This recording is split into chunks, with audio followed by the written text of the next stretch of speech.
Hi అండి. ఇది post market analysis for December 22కి అనమాట.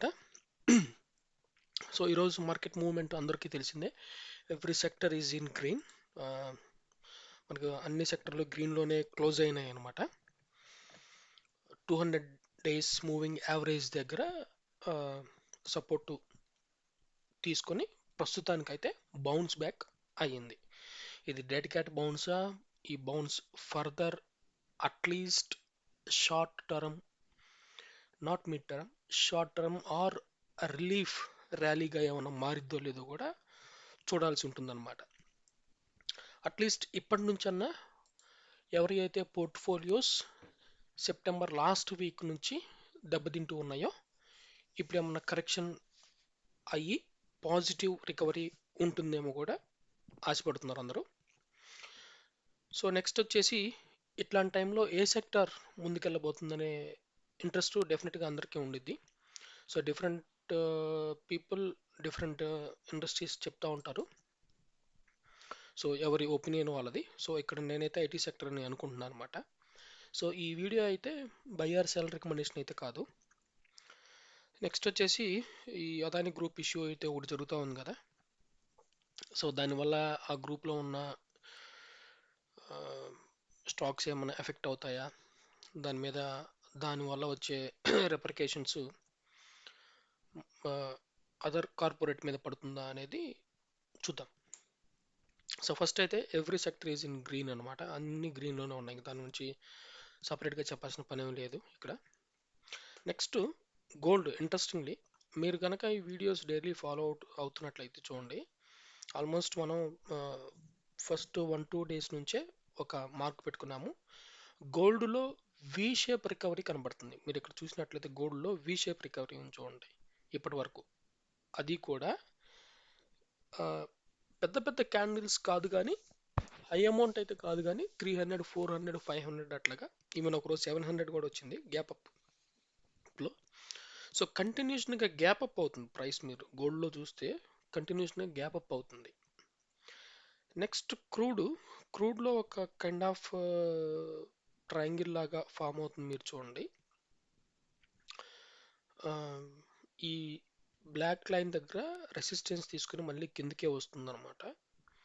సో ఇది ఈ మంత్ ఎండ్కి, say for example at least in December end జనవరి మిడ్ కల్లా ఈ లైను డైలీ బేసిస్ మీద క్లోజ్ అయ్యేటట్టు కనిపిస్తుంది నాకు. ఈలోపు ఎటు బ్రేక్అవుట్ తీసుకుందా లేదంటే కన్సాలిడేటెడ్గా ఇంకా ఇక్కడిక్కడే ఆడుతుందో చూడాలన్నమాట. సో పెద్ద మూమెంట్స్ అయితే క్రూడ్లో ఎక్స్పెక్ట్ చేయడానికి ఏం లేదు ఇప్పుడైతే. ఏదన్నా వార్ ఎస్కలేట్ అయ్యి, ఎందుకంటే ఇప్పుడు ఉక్రెయిన్ కొన్ని మిసైల్స్, ఏదైతే నెక్స్ట్ లెవెల్ మిసైల్స్ ఏమంటారు మన తెలుగులో చెప్పాలంటే ఖండాంతర క్షిపణులు ఉంటారు కదా, అట్లాంటి వాటిని ప్రయోగించిందనమాట. అది కొంచెం సీరియస్గానే తీసుకోవాల్సిన విషయం అది. నెక్స్ట్ వచ్చేసి కరెన్సీ స్టిల్ వీక్గానే ఉంది. పెద్ద డౌన్ అయితే అయిందేం లేదు, అక్కడక్కడే ఓవర్ అవుతా ఉందన్నమాట. సో ఈ బాండ్ yields అయితే తగ్గుతూ ఉన్నాయి. ఇది కొంచెం ఇంట్రెస్టింగ్ పాయింట్ డెఫినెట్గా. బట్ నెక్స్ట్ వచ్చేసి మనకి ఆర్బీఐ గవర్నర్ టెన్యూర్ డిసెంబర్ 10కి అయిపోయిద్దని చెప్తా ఉన్నారు. ఒకవేళ ఆయన టెన్యూర్ అయిపోయింది అనుకోండి, మళ్ళీ కొత్త ఏమంటారు గవర్నర్ వస్తారా లేదంటే ఈయన్నే మళ్ళీ మూడోసారి రెన్యువల్ చేస్తారా అనేది చూడాలి. ఇప్పుడు ఈ 2 టర్మ్స్ అయితే రెన్యువల్స్ వచ్చినాయి ఈయనకు ముందు ఉర్జిత్ పటేల్ అనే ఆయన ఉండేవాళ్ళు అనమాట. మీకు గుర్తున్నట్టే నోట్ బ్యాన్ టైంకి ముందు మేబీ, దాని తర్వాత ఆయన టెన్యూర్ ఎక్స్టెన్షన్ అవ్వలేదు. ఆ టైంలో ఈయన శక్తికాంత్ దాస్ వచ్చారనమాట. సో ఇప్పటికైతే 2 టర్మ్స్ ఆయనకి ఎక్స్టెన్షన్ వచ్చేసింది. థర్డ్ టర్మ్ ఇస్తారా లేదా అని చూడాలి. ఎందుకంటే లాస్ట్ కూడా మనకి తెలుగు వాళ్ళు, if I'm not wrong, Duvvuri Subbarao అనే ఒక ఆయన చేశారు, 2 టర్మ్స్ చేశారు ఆయన కూడా. ఇంకొక ఆయన కూడా ఉన్నాడు, బట్ ఆయన మాత్రం 2 సార్లు చేసినట్టు బాగా గుర్తు నాకు. నెక్స్ట్ వచ్చేసి మీరు ఇక్కడ నిఫ్టీలో చూస్తే ఈ కింద ఉన్నది వీక్లీ బేస్ అనమాట. సో నేను సరిగ్గా పెట్టలేదు ఇక్కడ, sorry for that. For the first time ఒక వీక్లీ క్యాండిల్, ఒక మంచి క్యాండిల్ వచ్చింది ఇక్కడ. ఇంత ముందు కూడా మధ్యలో ఒక చిన్న రిలీఫ్ వచ్చింది, కానీ అప్పట్లో నేను రిలీఫ్ అయిన వర్డ్ అయితే వాడలేదు, పాజ్ అని అనుకున్నాం ఆ రోజు. ఎందుకంటే అప్పట్లో ఐసిఐసిఐ బ్యాంక్ రిజల్ట్స్ వచ్చినాయి అనమాట. సో ఆల్మోస్ట్ చాలా వరకు లార్జ్ క్యాప్ రిజల్ట్స్ అయిపోయి ఇక సెల్లింగ్ అయిపోతుందేమో, లార్జ్ క్యాప్స్ అయిపోయినాయి కదా, ఇంకింత మంచి సెల్లింగ్ ఏ ఉంటుంది అనుకునే టైంలో కూడా ఇంకొక రౌండ్ సెల్లింగ్ వచ్చింది దాని తర్వాత. బట్ ఇప్పుడైతే ఆన్ డైలీ బేసిస్గా మీరు పైన ఉన్న చార్ట్ చూసుకున్నట్లయితే, పైది డైలీ బేసిస్ చార్ట్ అనమాట. సో చాలా రోజుల తర్వాత ఒక strong candle, some more than 1 minute.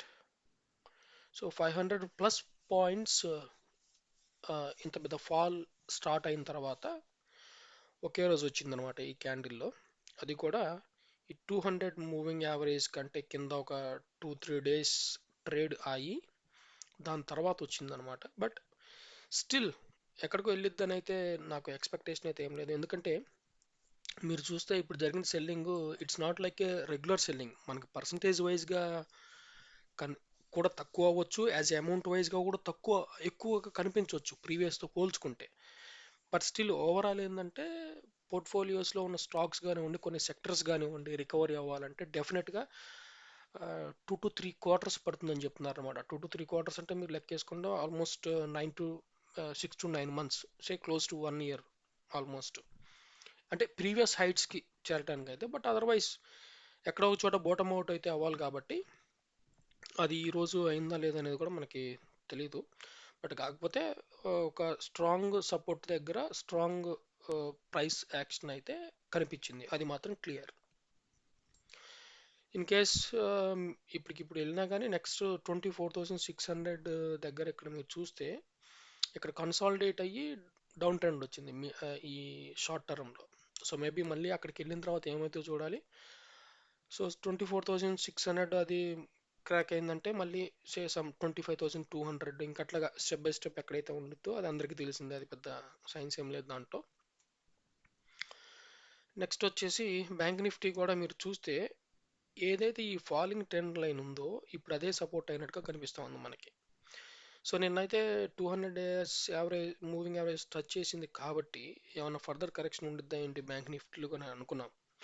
But at the same time ఈరోజు బ్యాంక్ నిఫ్టీలో కూడా రికవరీ వచ్చింది, కానీ ఇట్స్ నాట్ లైక్ నిఫ్టీ అంత రికవరీ అయితే కాదు. But still from the day one నుంచి ఇంత ఫాల్లో కూడా నిఫ్టీని ఎంతో కొంత హెల్ప్ చేస్తూ ఉంది ఐటీ ప్లస్ బ్యాంకింగ్ సెక్టర్ అనమాట. సో ఆ పరంగా చూసుకుంటే ఓకే, సపోర్ట్ తీసుకున్నట్టే ప్రస్తుతానికైతే. నెక్స్ట్ వచ్చేసి ఐపీఓస్లో ఎన్టీపీసీ గ్రీన్ ఎనర్జీ ఐపీఓ 22తో క్లోజ్ అయిపోయింది అనమాట. మీరు చూస్తే ఫైనల్గా వచ్చేసి ఇక్కడ జిఎంపీ ఏం లేదు, it is ₹1. Maybe by the time it is going to listing అయ్యేసరికి మనకి చాలా తక్కువ కూడా, ఐ మీన్ తక్కువ ఇంకేముంది, జీరో అవుతుంది, అది మించి అయ్యేది ఏముండదు. కానీ ప్రీమియం ఏమి లేకుండా ప్రైస్ టు ప్రైస్ లిస్ట్ అయ్యే ఛాన్స్ ఉండొచ్చు. లేదంటే ఏదన్నా సర్ప్రైజింగ్గా లిస్టింగ్ గెయిన్స్ వచ్చినాయి అనుకోండి, వెల్ అండ్ గుడ్. ఇదైతే 2.41 times జస్ట్ ఓకే సబ్స్క్రైబ్ అయింది. మరి ఓవర్ రెస్పాన్స్ అయితే ఏం రాలేదు, కానీ 10 times 5 times అట్లాగా ఓకే 2.41 times రెస్పాన్స్ వచ్చిందనమాట దానికి. నెక్స్ట్ వచ్చేసి ఈ C2C అడ్వాన్స్డ్ సిస్టమ్స్ అని చెప్పుకుంటున్నాం కదా మనం. ఇది ఈ ₹200 స్టిల్ ప్రీమియం ఉంది దాంట్లో, ఏదైతే నిన్నటికి ఈ రోజు కూడా అదే ప్రీమియం ఉంది. ఫర్దర్గా కొన్ని కొత్త ఐపీఓస్ కూడా రాబోతున్నాయి ఇంకా నెక్స్ట్ వీక్లో.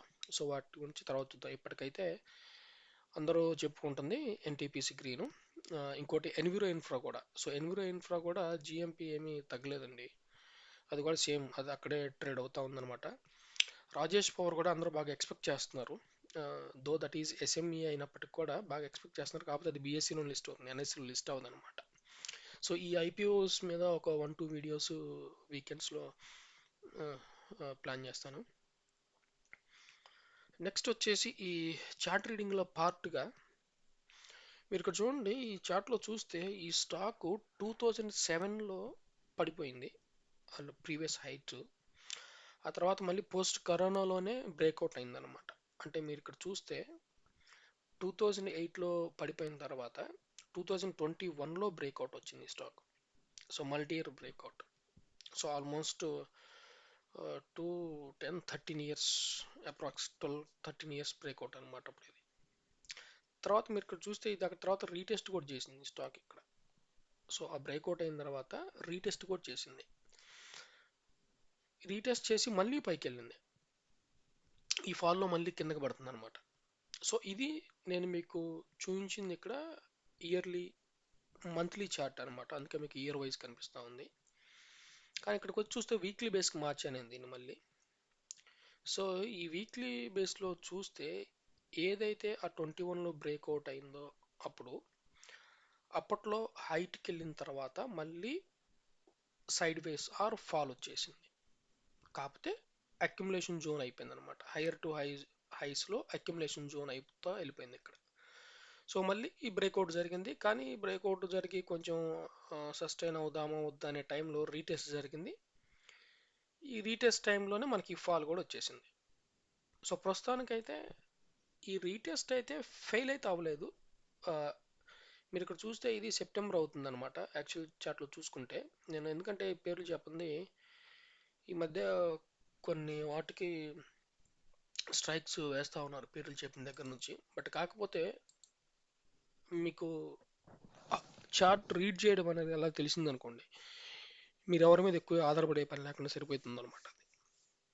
సో అందుకనే చార్ట్ రీడింగ్ అని చెప్పాను. But still if you need that details just ping me in the comment, then will see that.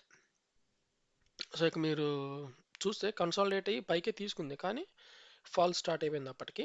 So ఈ వీక్లో కొంచెం మంచి సపోర్ట్ వచ్చింది. కాకపోతే ఇక్కడ వాల్యూమ్ అయితే మోర్ దాన్ యావరేజ్ బార్ కంటే పైకి రాలేదు. ఆ, ఒకవేళ నెక్స్ట్ క్యాండిల్ కనుక పైకి వచ్చింది అనుకోండి, వచ్చింది ఒక్కోసారి. ఎందుకంటే ఇది రెసిస్టెన్స్ దగ్గరకు వచ్చింది కాబట్టి ఆటోమేటిక్గా ఒక్కొక్కసారి జనరేట్ అయ్యిద్ది అనమాట. కానీ అది ట్రాప్ కాకుండా నెక్స్ట్ లెవెల్ కనుక వెళ్ళిందంటే మాత్రం డెఫినెట్గా మళ్ళీ ఈ 190 దగ్గర నుంచి 130 వరకు వచ్చింది. So 60 rupees.